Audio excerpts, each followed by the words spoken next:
सज्जनों, बड़े ही हर्ष का विषय है कि आज हम मनुस्मृति के एक विवादास्पद विषय पर बात करेंगे, जहाँ स्त्री का कोई मूल्य नहीं है, जहाँ स्त्री होना या लड़की होना पाप है, लड़की को किसी भी प्रकार के कोई संस्कार करने का अधिकार नहीं है, कुछ अपवादों को छोड़ करके।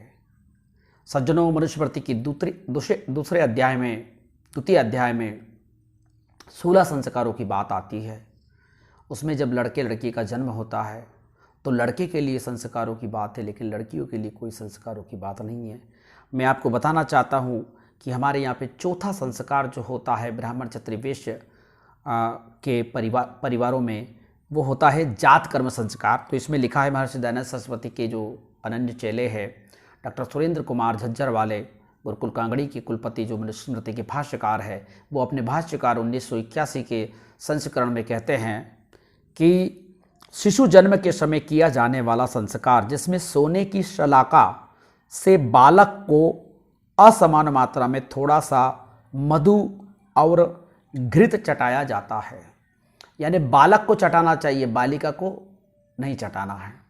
आगे नामकरण संस्कार आता है, इसका भी उल्लेख करते हुए कहते हैं कि जन्म के 10वें 12वें या किसी भी सुखमय दिन में बालक का नाम रखा जाए, यानी बालिका का नाम बात यहाँ भी गायब है। इसके बाद आपने देखा होगा कि निष्क्रमण संस्कार होता है 6 नंबर का, जिसमें अधिक से अधिक चतुर्थ मास में बालक को घर से बाहर भ्रमण कराने के लिए निकालना चाहिए। यहाँ भी बालिका शब्द का यूज नहीं हुआ है।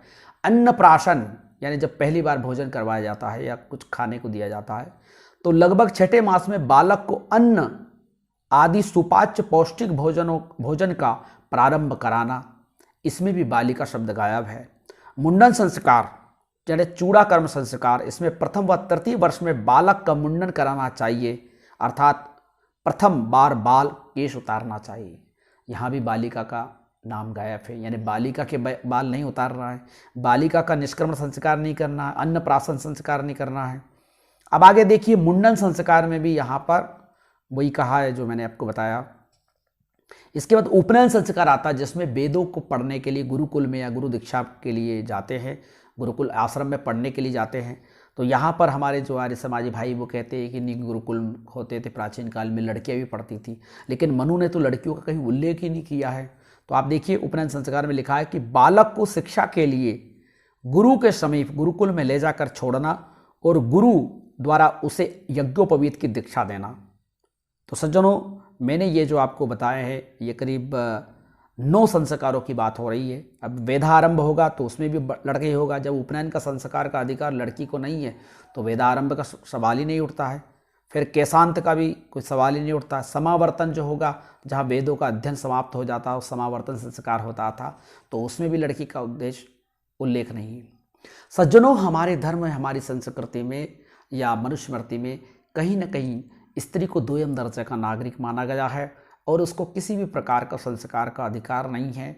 ये बात अलग है कि मनुस्मृति में विवाह संस्कार में और जो कुछ धार्मिक कर्मकांडों में उनको उलझाने की बात इसलिए कही गई है ताकि वो घर के काम में बिजी रहे और वो पति के कार्यों में, यानी पति अगर बहुविवाह करता है या और भी बहुत सारे उल्टे कर्म करता है तो उसको असुविधा ना हो, इसलिए पत्नी को धार्मिक कर्मकांडों में उलझाए रखने की बात जरूर कही गई है। तो मैं एक विशेष बात यहाँ पर बताना चाहता हूँ। हमारे राजस्थान में कन्याओं का वध किया जाता था, कन्या पैदा होना पाप माना जाता था और अनैतिक माना जाता था, अपराध माना जाता था। जिसके घर में कन्या होती थी वो आज भी मुंह लटका लेता है, कन्याओं का वध किया जाता था। इसके पीछे ये मनुस्मृति की शिक्षाएं हैं। इसमें दूसरा एक संस्कार है गर्भाधान, यानी गर्भ में बच्चा आता है, पहला संस्कार होता है। दूसरा संस्कार होता है पुंसवन संस्कार। तो यहाँ पर डॉक्टर सुरेंद्र कुमार शर्मा झज्जर वाले जो कहते हैं, वो कहते हैं पुंसवन संस्कार में 1981 का जो भाष्य है उनका मनुस्मृति का, वो कहते हैं कि स्त्री के गर्भाधान के चिन्ह प्रकट होने पर दूसरे या तीसरे मास में पुत्रोत्पत्ति के उद्देश्य से यज्ञ पूर्वक की जाने वाली विधि। अब यहाँ पर स्पष्ट लिखा है उन्होंने कि स्त्री के गर्भाधान के चिन्ह अगर प्रकट होते हैं तो दूसरे या तीसरे मास में उस गर्भ से केवल पुत्र प्राप्त हो, स्त्री प्राप्ति ही ना हो, लड़की पैदा ही ना हो। इसलिए हमारे यहाँ लड़की के लिए एक शब्द आता है दुर्हिता। दुर्हिता का मतलब होता है लड़की से दूर रहने में ही हमारा हित है। लड़की को ऐसी इतनी दूर दे दी जाए, उसकी शादी भी दूर कर दी जाए, ताकि उसके दुख मुसीबत पीड़ाओं में परिवार को कोई कष्ट ना हो, यानी उसको सहायता ना देना पड़े, बार बार वो हमारे घर ना आए, बार बार हम उसके घर ना जाएं, तो उसको दुहिता कहा जाता है। लड़की का एक नाम होता है दुहिता। दुहिता का मतलब होता है जो हमारे आर्य समाज में यानी प्राचीन काल में जो पशुपालन होता था, तो लड़की को काम दूध दुहने का किया जाता था, इसलिए उसका नाम दुहिता भी उसका नाम रखा गया है। यहाँ पर एक विशेष बात मैं आप लोगों को बताना चाहता हूँ कि डॉक्टर सुरेंद्र कुमार झज्जरवाले जो गुरुकुल कांगड़ी के कुलपति रहे हैं, उन्होंने एक बड़ी चालाकी की है।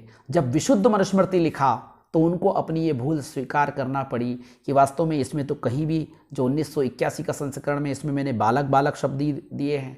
अगर कोई नारीवादी लोग पढ़ेंगे या कोई तटस्थ भाव से पढ़ेंगे तो वो पूछेंगे कि भाई इसमें आपने बालक बालक शब्द दिया है, तो क्या लड़कियों का कोई संस्कार नहीं होता है? एक तरफ तो हमारे आर्य समाजी भाई कहते कि लड़कियों के लिए कन्या गुरुकुल होते थे, और यहाँ तो वेदों का जो उपनयन संस्कार हो रहा है, गुरुकुल में जो उपनयन संस्कार हो रहा है, उसमें तो कहीं भी उल्लेख ही नहीं है। तब मजबूरी में डॉक्टर सुरेंद्र कुमार झज्जरवाले ने अपनी विशुद्ध मनुस्मृति, जो मेरे पास 2020 वाला भाष्य रखा है, उसमें उन्होंने पुंसवन संस्कार में तो वो दे नहीं पाए क्योंकि वो तो पुत्र के लिए होता है, लेकिन बाकी संस्कारों में जहां जहां बालक लिखा है वहां वहां बालिका शब्द को भी उन्होंने प्रयोग किया है।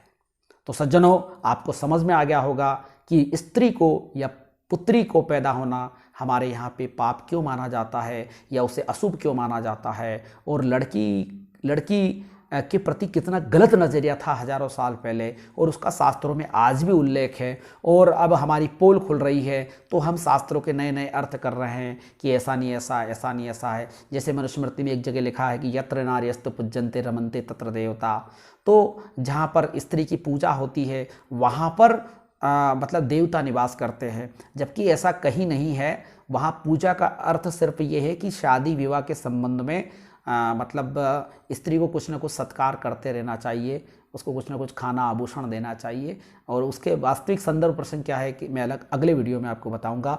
बहुत बहुत साधुवाद, धन्यवाद। इस वीडियो को अधिक से अधिक शेयर करें, लाइक करें, कमेंट करें, ताकि जगत का कल्याण हो और मनुस्मृति के वास्तविक रहस्य से आप अवगत हो सकें।